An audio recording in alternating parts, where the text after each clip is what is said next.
Hello and welcome. We are now live on YouTube, and I am with the wonderful Fifi Mason, where we're going to be talking about how to be how to be yourself on social media in a kind of broader context of personal branding for more introverted personalities, because this question keeps popping up quite a lot. So what I've done is, for this particular series of YouTube live broadcasts, is that I'm bringing in experts and people that specifically work with introverted personalities to talk about how to be yourself, because I think we all get a bit frustrated when somebody says, be yourself, and then a lot of people are like, well, how do you do that online? So before we get going, Fifi, do you want to just introduce yourself and tell us a little bit about you and your background and who you work with? Yeah, great. Thank you so much for having me on here, Charlie. So a bit about me. I started out in industry working in design and marketing and that sort of thing. I did that for a few years. I worked my way up to becoming a manager, and then it just got to this point where I'm a bit of a people pleaser, so I was taking on a lot. I wasn't very good at managing people, so I was taking on more than I should have been. I was working all hours, like 12-hour days, weekends, just to keep on top of it. And that really led to a point where I burnt out. And it was quite a difficult time, but that was a turning point for me, because it helped me realize that I wanted to do more with my life, and start to take those steps to start working for myself. So sometime after that, I took that step, and I started doing some freelancing, brand design, website design, and I did that for about a year, and things started to take off quite a bit. I was getting referrals and that sort of thing, but there were a few things that were missing. And I was starting to attract clients that I didn't really want to work with, a lot of e-commerce websites and things like that. And I knew I needed to figure out where I am and where I want to go with it all, basically. And so I went through, I was learning all sorts of different things, reading all sorts of different books, and started to learn more about personal branding. And it was definitely something that was missing, because even though I was trying to, as much as I was comfortable, to put myself out there and be visible and show who I am, I was really holding myself back. And it did come across in all of my marketing, everything that I was doing. So going through this personal branding, I kind of compare it to like a self-discovery process, because it's all about figuring out who you are to start with, like what your values are, what you believe in, your strengths, looking at those, finding the stories that you want to tell, just doing all that kind of core principle work that's gonna help you just show who you are when you start letting people see it.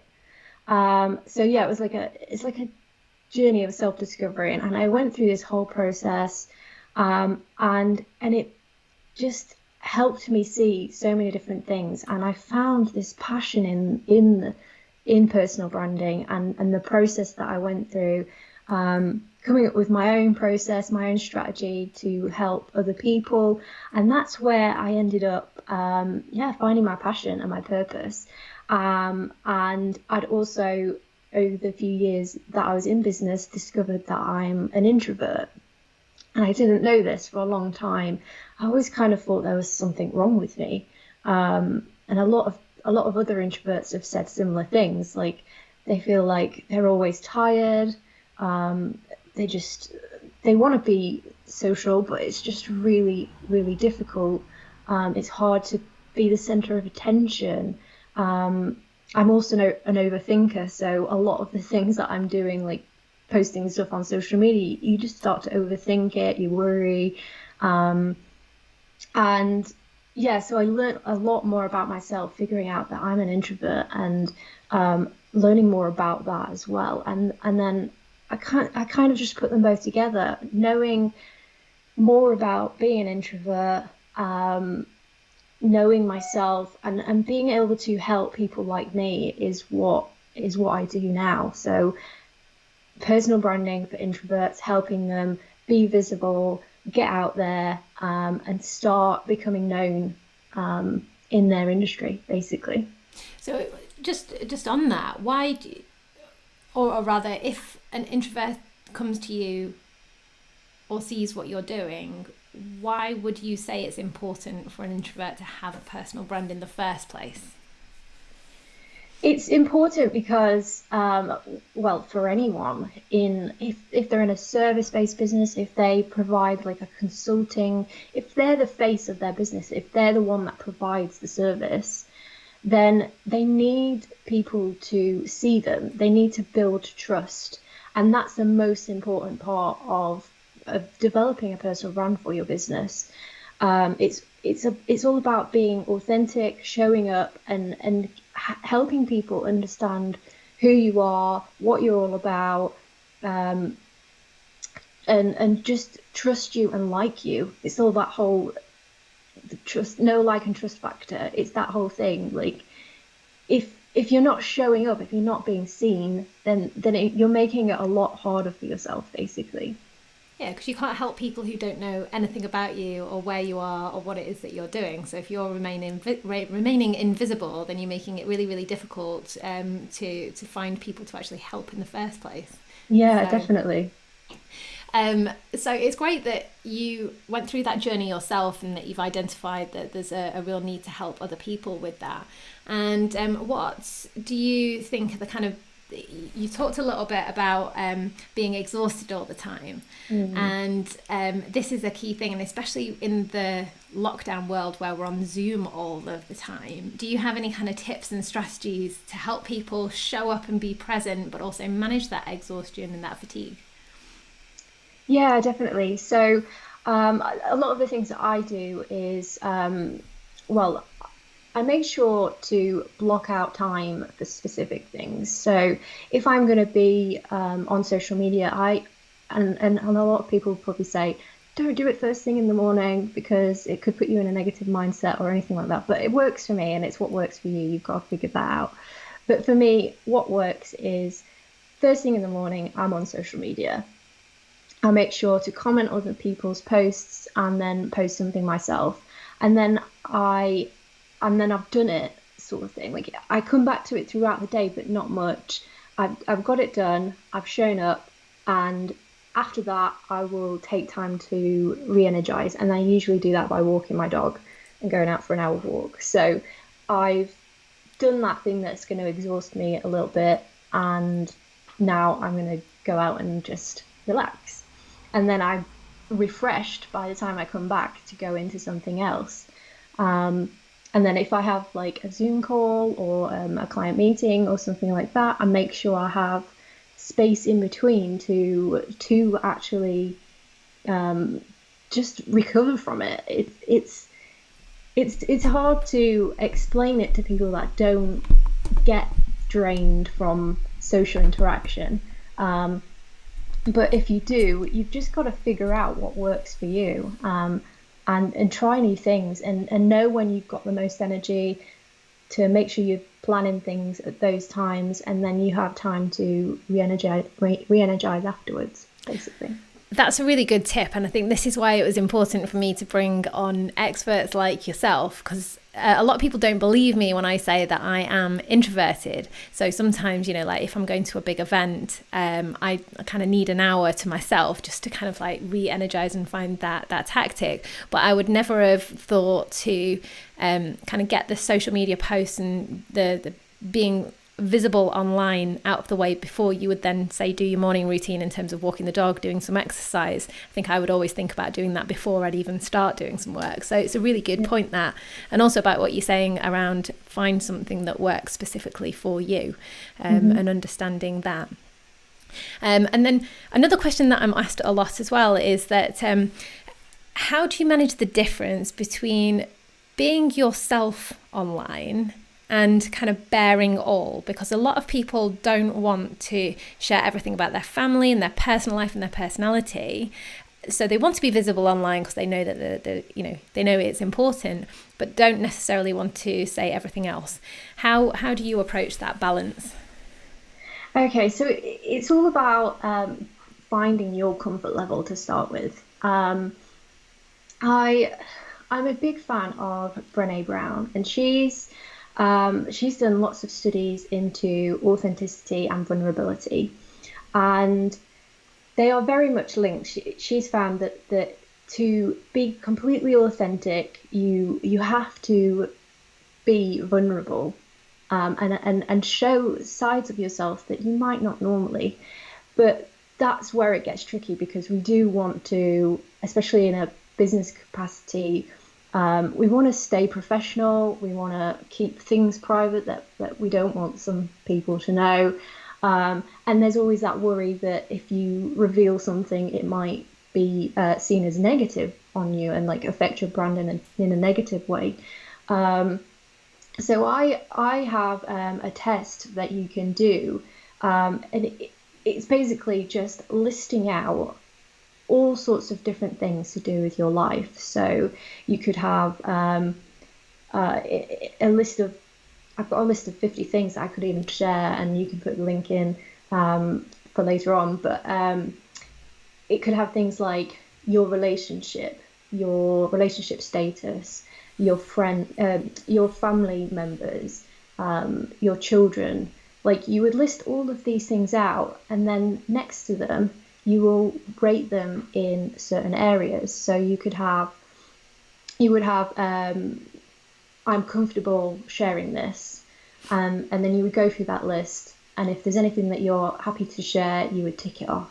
The next one would be, I'm comfortable sharing this as long as there is a lesson to teach. So it might push you out of your comfort zone, but you sharing that is actually going to help someone, and that's where you have to think about it and be like, I can actually do this because it's going to help someone, it's going to make a difference to them, so I will share it. And then you go through again with the whole list, ticking it off. The next one might be, this is sensitive, this is quite sensitive, I'm not happy to share this at the moment. But it could be something that you would come back and review. So if you're going through a troubling time, it might not be a good time to share it, but after you've got over that and you've learned the lesson and you've changed because of it, it might be something that you will be happy to share eventually, because it goes into the previous category. It's like, okay, well, I went through this difficult time, but I can share it eventually if it's going to help someone. The final one would be if it's relevant to your brand. So it could be that you will have some things in there that are just not relevant, like they just don't work for you. They I can't really think of anything off the top of my head right now, but you will know your brand and you will know that, well, it doesn't really suit, so it's not something I'll ever talk about. And that's a way of kind of figuring out and knowing what you are comfortable sharing and what you're not comfortable sharing. I think that exercise is absolutely brilliant. So yeah, I will include that in the description for anybody watching this that wants to access it, because it's a great exercise to understand what you're willing to share and what you're not. And then also, going back to it at a later date and just thinking, right, okay, I'm going through this, but now I've learned that lesson so I can talk about it in a business context. I'm not too bothered about sharing certain things, and what I've found over the years is that a lot of the kind of quirky interests and things like that I've got, I can relate them in a business context. So as just an example of that, I'm a keen paddleboarder. It's like stand-up paddleboarding, and I read an article once, and it was all about laser scanning the sea and the coastal line around things. And there was an article about somebody that mounted a very small laser scanner on a paddleboard and then scanned the coastline.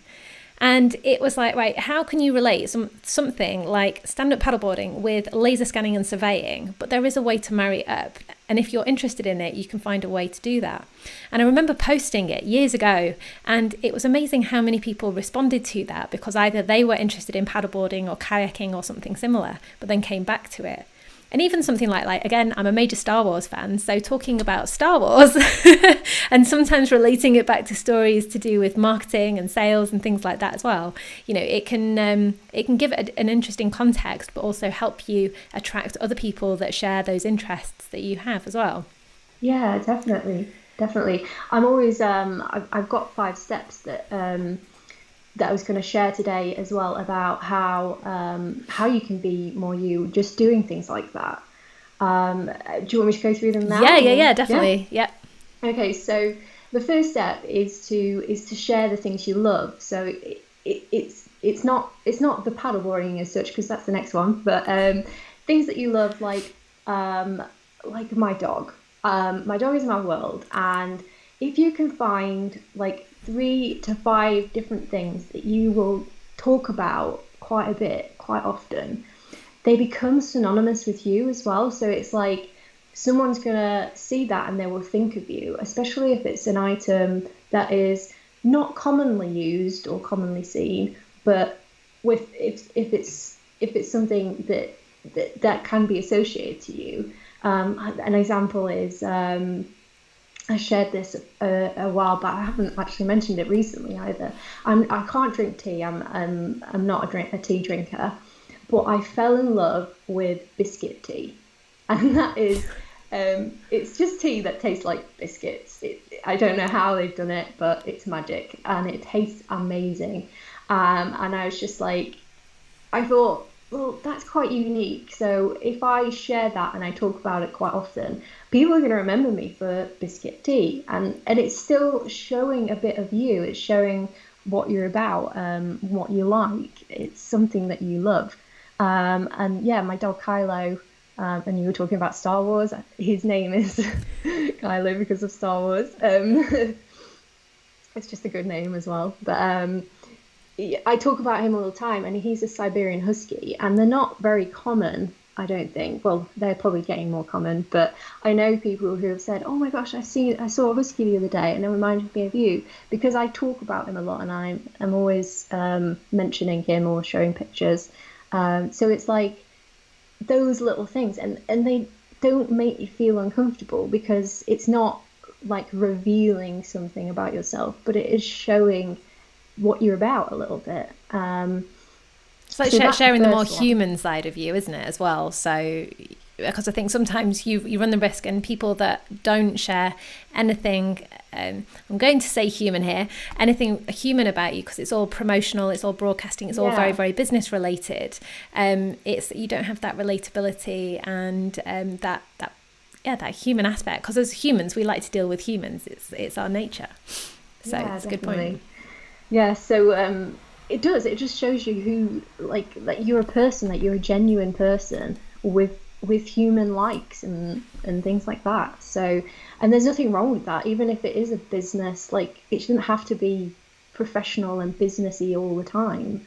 I think just occasionally dropping those things in really does give you more authenticity, basically. So the second one is sharing your talents or hobbies. So that would be with the paddleboarding. That's like it, and again, like you said, relating it to what you do. And a way that I did this, I love to sing, and I can kind of play the ukulele. So I posted a parody song that I wrote, all about being yourself in business. And I find it much more easy to sing and play than to talk. I'm not the best talker, so I just thought I'll write this song and I'll play it, and I shared it, and it had a message, but it also showed what I'm all about and something that I'm really passionate about.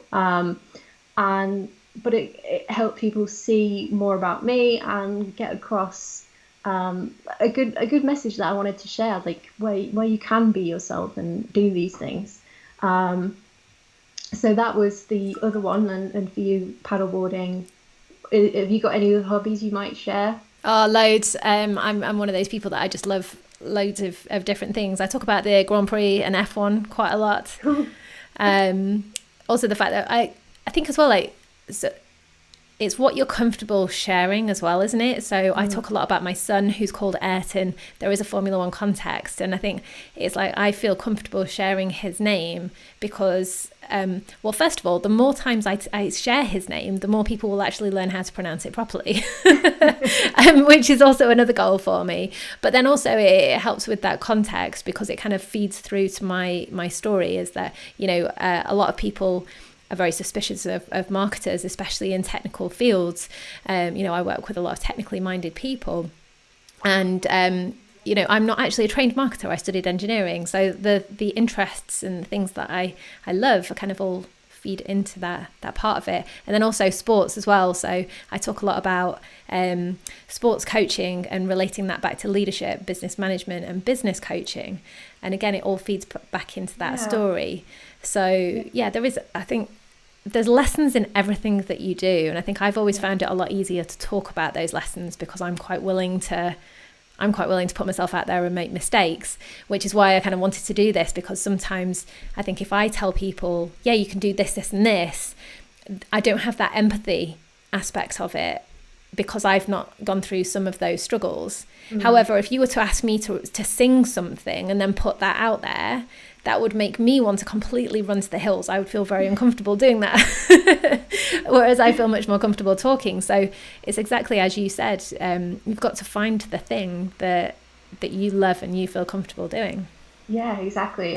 And it is that one, talents and hobbies, is something that you're passionate about, and you do feel comfortable sharing it.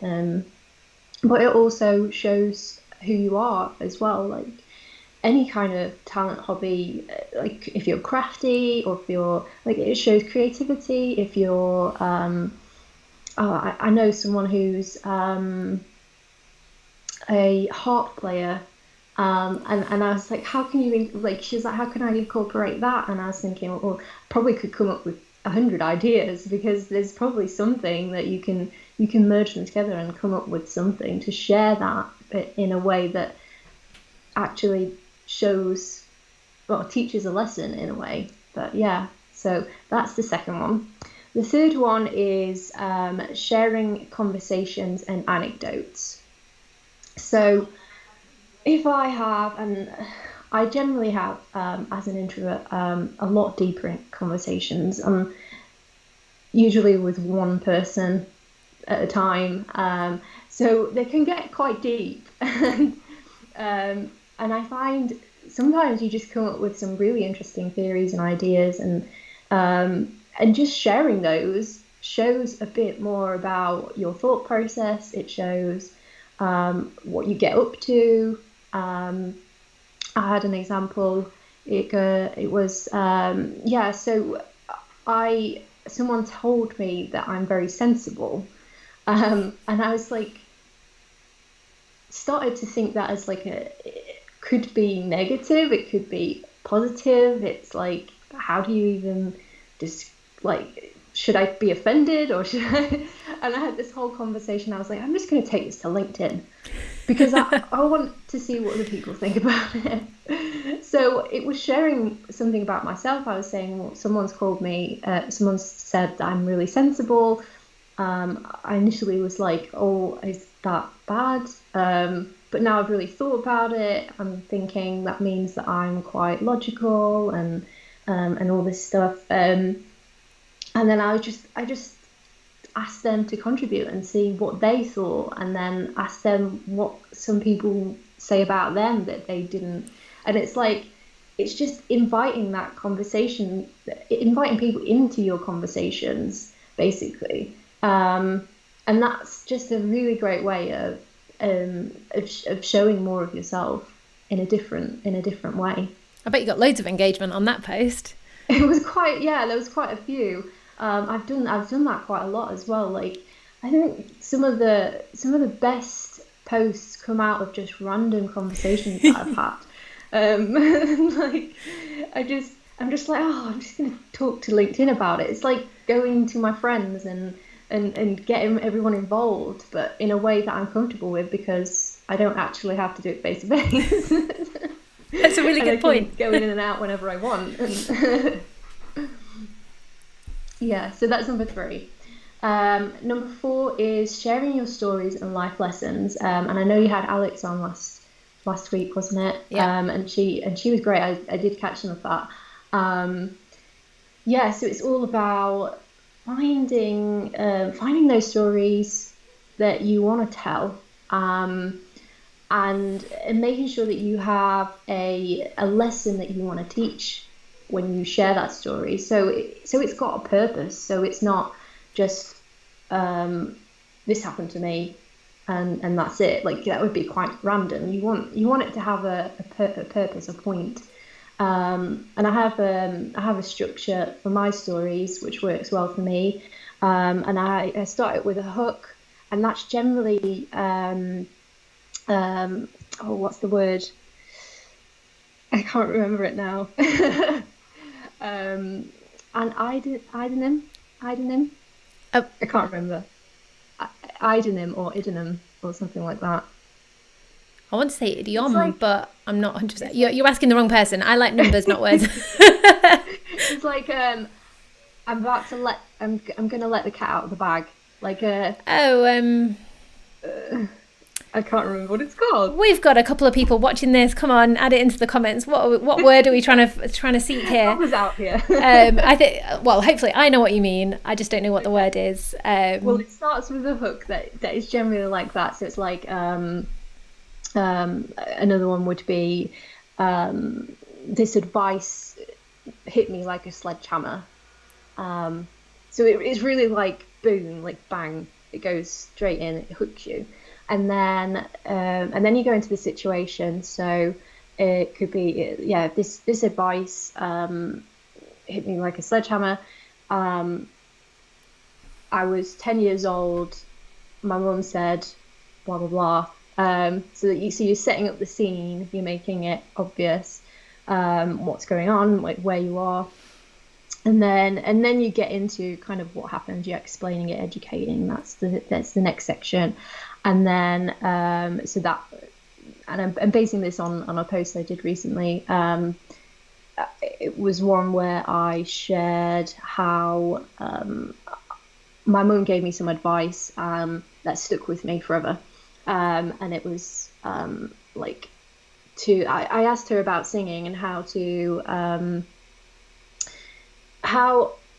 I could get better, like be the best singer ever. And she was like, just follow your own voice and don't copy others. And I took it kind of like face level at the time, like, oh, okay, so I don't want to mimic what other people sing like. I want to do it my own way.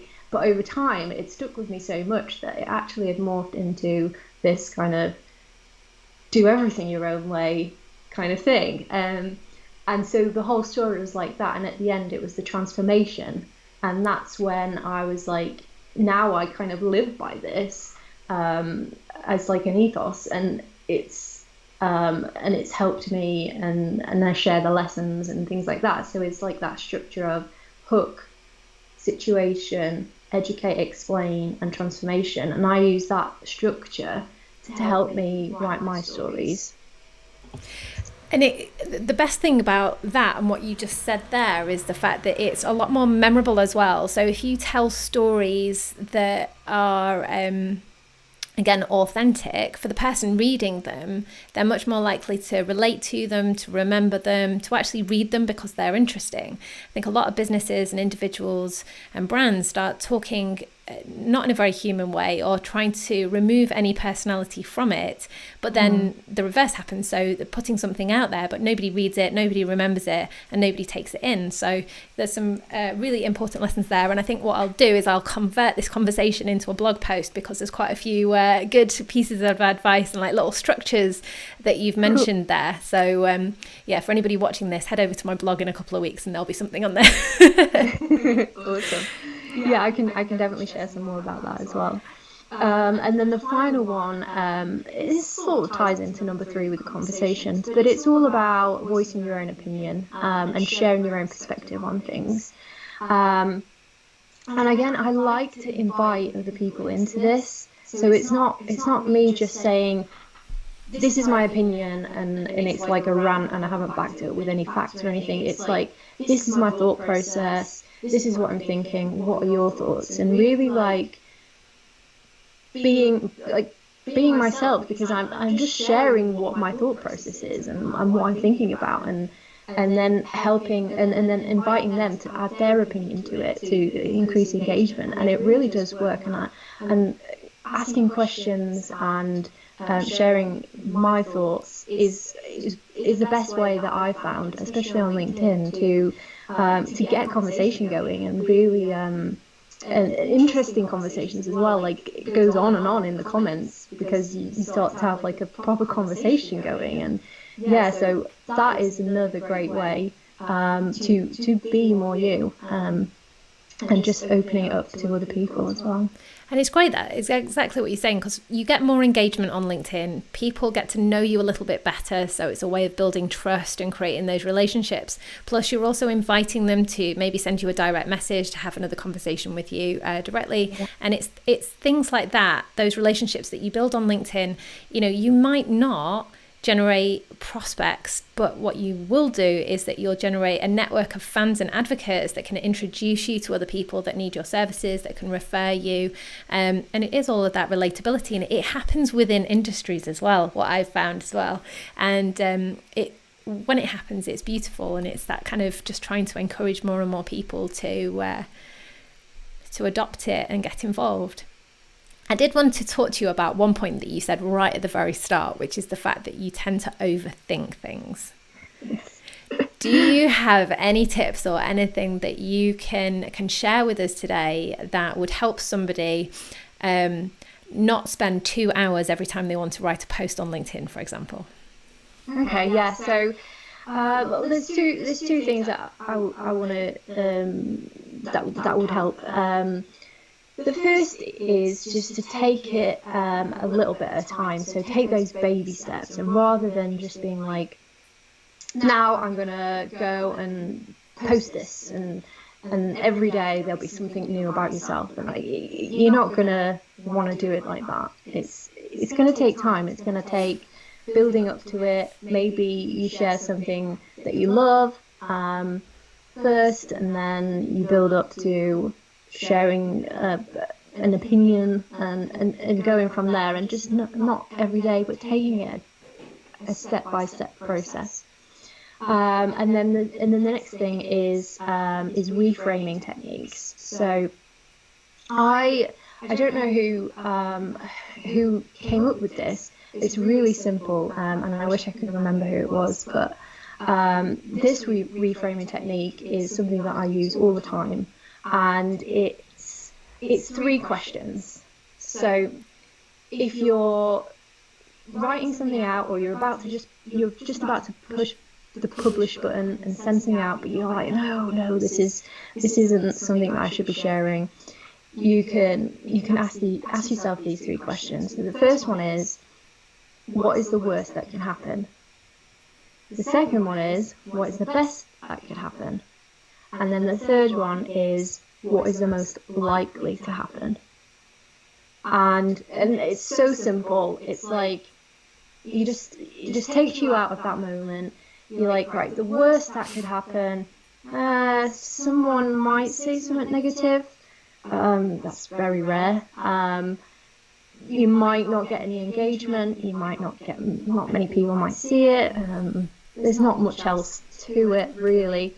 The best that could happen, well, the best would be you would get a client from it. That would be absolutely amazing. And the most likely, you'll get a couple of comments and a couple of likes. Another best could be that it goes viral. But the most likely is that it's just gonna be like a few things, like a few comments, like you might get 50 comments. That might be great, but that's it. So you've just got to think of it in that way. Like, the worst probably isn't going to happen. You might not have the best happen, but if you do, that's great. It's just that most likely, and that's just going to take you out of that kind of overthinking frame of mind. Those are great tips, because I say that to myself all the time. It's like, well, what's the worst that can happen? But my what's the worst that can happen is so extreme. And I'm like, yeah, the likeliness of that actually happening is slim. So let's just go for it anyway, which is a little bit too extreme for a lot of people that I speak to. But I like that framework of asking those 3 questions, because I think a lot of people have said to me, it's just like, oh, well, what if they say no, or what if they don't? It's that what if. So I'm like, well, what if they say yes? What if they do? Exactly. And I use that approach with approaching people for my podcast. And recently I'm getting, a little bit more bold and going out there and seeking people out. And it's like, well, what if they say no? Because those thoughts always do crop in, don't they? So it's like, well, what if they say yes? And more often than not, they do say yes. So it works out well. But and funny you should bring it back, because I actually do have this t-shirt on today. Can you see it? Probably overthinking everything. I love slogan t-shirts, and that's part of my brand, which is a bit different. So I'm always wearing a different t-shirt, and most of them have something to do with overthinking. Or my favourite one is sorry, I can't. Sorry, I can't. I have plans with my dog. slogan t-shirts. Me up completely. Slogan t-shirts are the best, and I actually wish that people at events all had to wear either slogan t-shirts or some kind of item. Because if you're at an event, a trade show, conference, a networking meeting, or even on the train, and I do this all the time, but I am one of those lunatics that will talk to anybody, is to identify a piece of like something that you have a shared interest in. And for me, it's usually like a piece of clothing, a watch. Like sports watches are a really good thing, because you can start a conversation like, oh, what sports are you interested in? What do you like? Slogan t-shirts are perfect, because like if you have something that mentions your dog, then it's like, right, well, I know that she's interested in dogs, so let's go and talk about, oh, what kind of dog have you got? Well, I've got this dog. And it gets the ball rolling, and it makes that conversation a lot easier.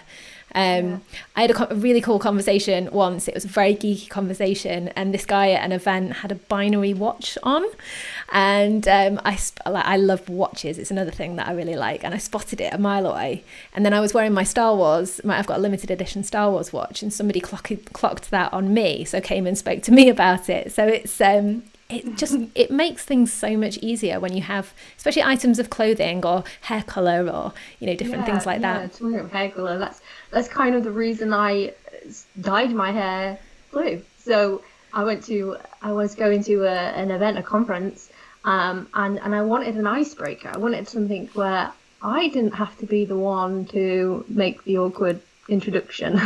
People would come to me, and it really worked. It was like, oh my god, I love your blue hair. And then I'm like, yes, it's my personal brand. And then we go straight into it. And it's like, it's just having an icebreaker, wearing an icebreaker. I think we talked about this a while ago as well, didn't we? Yeah. What a great, yes, bright orange Doc Martin boots. Until you go to an event that all of a sudden decides to have bright orange carpet, in which case it doesn't work as well. Yeah. But that is a great tip. So especially for introverted personalities that don't like to start the conversation themselves, wear the conversation starter, and just position yourself in front of people so that they come and talk to you. So yeah. Well, it's been absolutely wonderful having you on here. You've shared so much in such a short period of time. I hope that, I think we've had 2 people watching us live, which for a new live broadcast is great, but the replay is available on my YouTube channel. So if you're watching the replay, just comment and let us know what you think, what's been your biggest takeaway. What are you going to go and do differently from now on? And Fifi, how do people get in contact with you if they want to know more? Okay, yes, so I am on LinkedIn, and that is, you'll find me at Fifi Mason or The Fifi Mason. My website is fifimason.com, and I also have a big announcement to make. So on Monday, and I've been building up to this for a long time, on Monday I am launching an online summit. It's going to be, registration is open from the 3rd of August, that's this Monday, and it all kicks off on the 24th of August, and it's all about personal branding for introverts, basically. So if you're an introverted business owner, entrepreneur, and you're looking to build a visible and profitable personal brand, then definitely come along, because we've got some amazing speakers. Mark Schaefer, Andrew and Pete, Clare Josa. There's loads more. I can't remember them all off the top of my head because there's so many. But it's going to be amazing, and I'm super excited for it, and I can't wait to get started. So to register for that, you just need to go to quietlysuccessfulsummit.com. Brilliant. And I will put the link in the description. It's not there now because we're live, but I'll put it in afterwards. So you can go there and just wait patiently until Monday to sign up. Oh, that's brilliant. Well, thank you so much for joining me. It's been great. Anybody watching this, go and contact Fifi, connect with her on LinkedIn, follow her, get involved in the conversation, get stuck in, and start your own conversations as well. Yeah, great. Thank you for having me. Oh, you're very welcome. I'll speak to you again soon.